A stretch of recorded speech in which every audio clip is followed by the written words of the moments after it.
New Jersey is recognized for a minute and a half.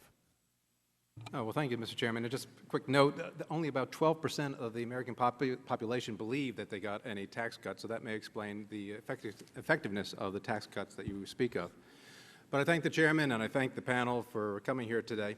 It is amazing, isn't it, that there are many voices still on the other side of the aisle who are calling for more massive government spending, despite the fact that the last massive stimulus bill obviously did not work.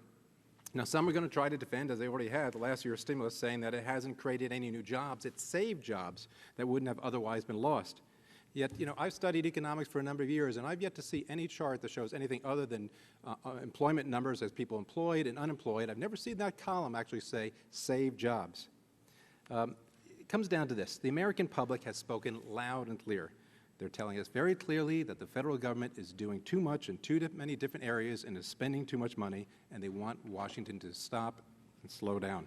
The consequences of ignoring their call and the spending problems are starting to become evident throughout the world. And Greece has been seeing the news lately about possible defaulting on its obligations. But Greece is really only the tip of the iceberg. You have Spain and Italy, among others, who are showing serious strains because they, too, like us here, ignored their spending problems for way too long.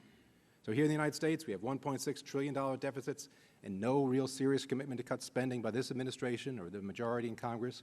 And so because of that now, Moody's is coming out, and they're warning that the USA AAA bond rating may be in jeopardy. And there's actually people whispering that if things don't change, the U.S. may default on its debts in the coming years, Mr. Chairman. I thank them, and I would just take